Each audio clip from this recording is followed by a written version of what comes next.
दोस्तों, अगर आप अच्छे रास्ते पर चल रहे हैं, लोगों का हित करते हैं, फिर भी लोग आपसे घृणावश आपका अपमान करते हैं, तो अपने मन को विचलित मत करिए। ये कहानी सुनिए। एक कहानी सुनने के बाद कोई भी आपका अपमान करेगा तो आपका मन कभी भी विचलित नहीं होगा। एक बार बुद्ध जी एक गांव से गुजर रहे थे। उस गांव के लोग उन्हें पसंद नहीं करते थे। उन लोगों ने बुद्ध को घेर लिया और उन्हें बुरा भला कहने लगे। गांव वालों का सरदार सबसे ज्यादा नाराज था। वह तो बुद्ध को गालियां ही देने लगा, पर बुद्ध इस सबसे बेपरवाह मंद मंद मुस्कुरा रहे थे। सरदार काफी देर तक बुद्ध को गालियां देता रहा, लेकिन कुछ ही देर में उनका मुंह सूखने लगा, जिससे वह चुप हो गया। यह देखकर बुद्ध बोले, अगर तुम्हारी बातें समाप्त हो गई हो तो मैं आगे बढ़ूं। मुझे आगे वाले गांव में जाना है। वहां के लोग मेरी प्रतीक्षा कर रहे हैं। यह देखकर गांव का एक व्यक्ति बोला, हम लोग तुम्हारा अपमान कर रहे हैं, तुम्हें गालियां दे रहे हैं, लेकिन तुम इसका जवाब देने के बजाय मुस्कुरा रहे हो। तुम इसकी प्रतिक्रिया क्यों नहीं देते? बुद्ध बोले, वत्स, तुमने आने में तनिक देर कर दी। यदि तुम 10 वर्ष पहले आए होते तो मजा आ जाता, क्योंकि 10 वर्ष पहले मैं भी तुम्हारी तरह था। अगर उस समय तुम मुझे बुरा भला कहते, गालियां देते, तो मैं भी क्रोधित हो जाता। मैं तुम्हें इससे भी अधिक गालियां देता। हो सकता है हाथापाई पर भी उतर आता, पर अब मैं आगे बढ़ गया हूँ। अपना क्रोध, घृणा सब पीछे छोड़ आया हूँ।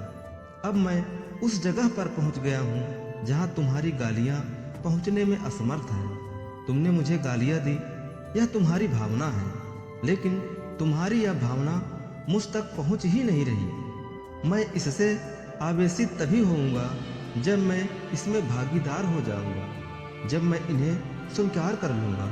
लेकिन मैं तो तुम्हारी इस क्रिया से निरपेक्ष हूँ, इससे बहुत दूर हूँ, इसलिए मैं अभी भी पहले की तरह शांत हूँ। यह सुनकर सरदार बोला, अरे ऐसे कैसे हो सकता है? मैंने तो तुम्हें गालियाँ दी है, और वो भी पूरे गांव वालों के सामने दी है। फिर उसे लेने या न लेने का क्या मतलब है? बुद्ध बोले, वत्स, कल मैं एक गांव में गया था। वहाँ के लोगों ने मेरा प्रवचन सुना। वे बहुत प्रसन्न हुए। गांव का मुखिया मेरे लिए मिठाई लेकर आया और उसे खाने का आग्रह करने लगा। मैंने कहा कि मेरा पेट भरा हुआ है, इसलिए मैं इसे ग्रहण नहीं कर सकता। यह सुनकर वह व्यक्ति मिठाई वापस लेकर चला गया, क्योंकि जब तक मैं कोई चीज लूंगा ही नहीं तो कोई मुझे कैसे दे पाएगा? इससे तो मेरी सहमति आवश्यक है ना? हाँ, ये तो है। एक व्यक्ति ने बुद्ध का समर्थन किया। बुद्ध ने पुनः पूछा, जब मैंने मिठाई लेने से मना कर दिया तो उन लोगों ने उसका क्या किया होगा? उन्होंने मिठाई अपने घर वालों में बांट दी होगी।